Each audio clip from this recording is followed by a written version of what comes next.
Ikaw, Bongo. Kumpare ta ka. Pero kung alam ko lang pala na magkakaganito, yung mga tao, yung nagboto kami, mga Dabawinyo, nagboto kami sa Imuhabong. Kung alam ko lang na ganito lang pala yung gagawin mo, sana hindi na lang.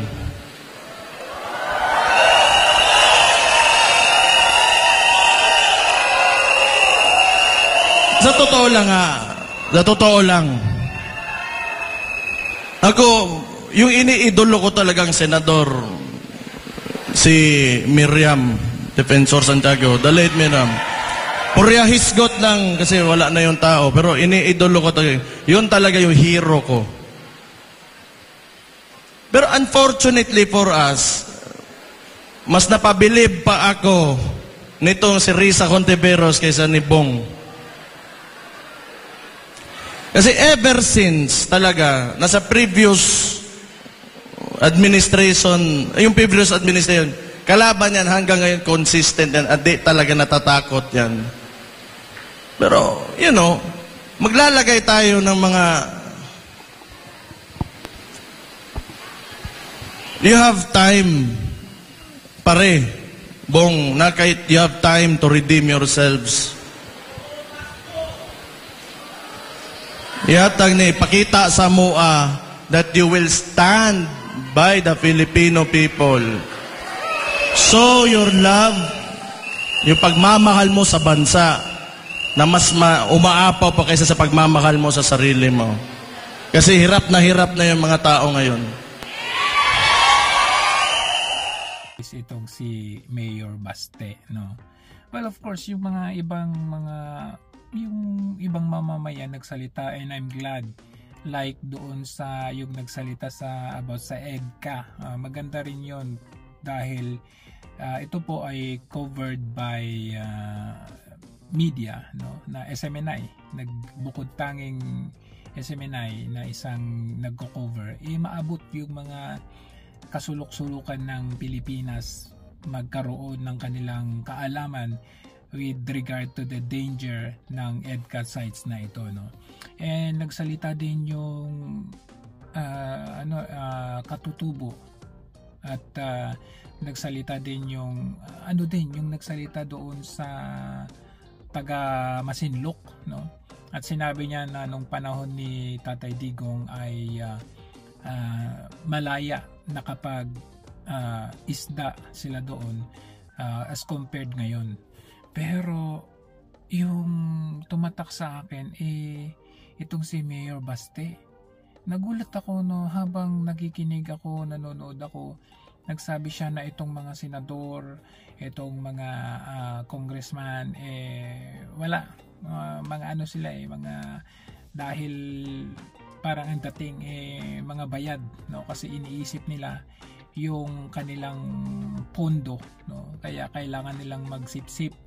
And then suddenly binanggit si Senator Bongo.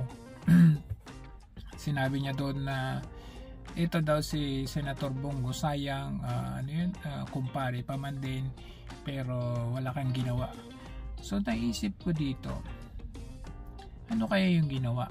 Iniisip ko talaga kasi prior to this speech, wala namang issue, wala namang lumabas na issue o balita na inaano ni Baste si Bongo.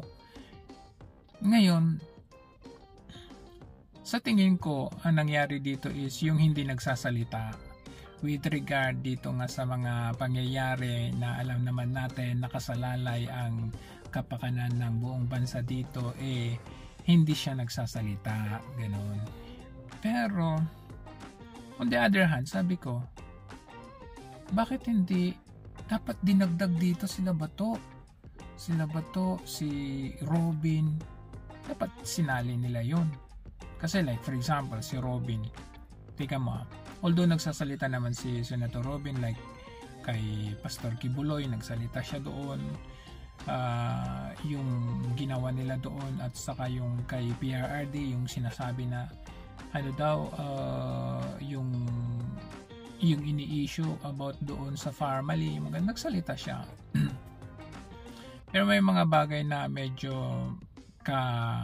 hinahinala kay Senator, like dumalo siya doon sa araw ng kalayaan ni Marcos, samantalang pwede naman doon kay VP Sara, di ba?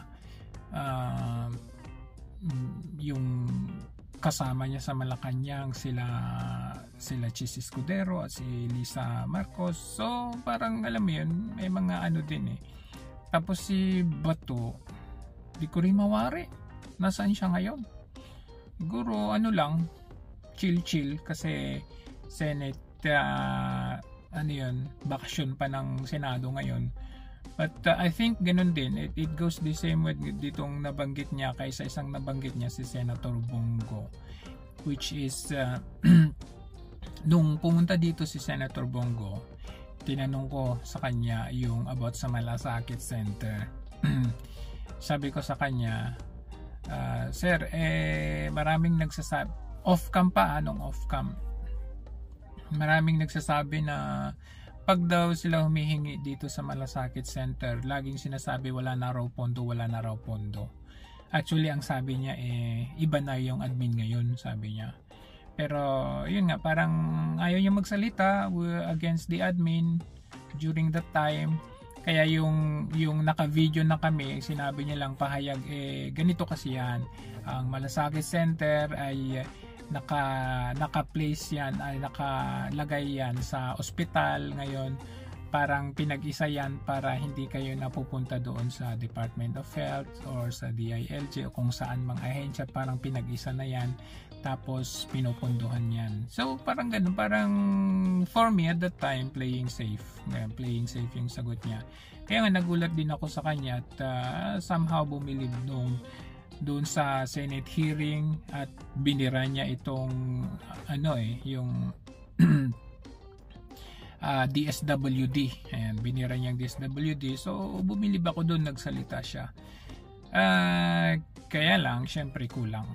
Yun ang question doon. Kaya siguro binibira ni Mayor Baste dahil kulang sila sa elected sila, binoto natin sila, at sabi niya kung alam lang daw niya, hindi na lang sana, which means yung hindi na lang sana, parang hindi na lang sana sinuportahan.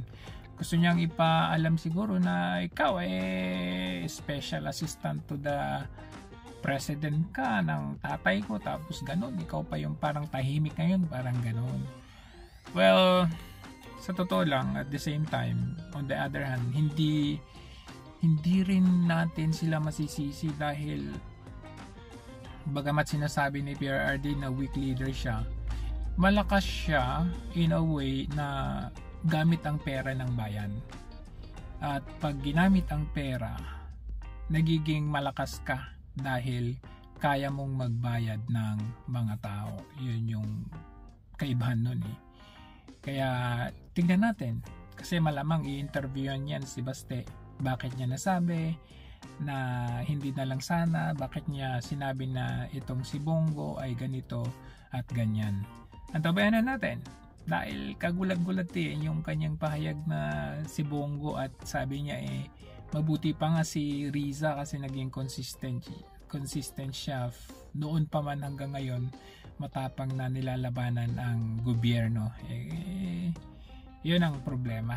So abangan natin kung ano yung magiging pahayag or sagot niya pag ito ay tinanong. Malamang ito ay magiging balita sa mainstream media. Ito yung gustong-gusto ng mainstream media, yung sasabihin, binira ni Baste si Bongo, nag-away ang mga Duterte, ganun ang, ito yung gusto nilang ibabalita. Abangan natin, tiyak sure yan yung mangyayari.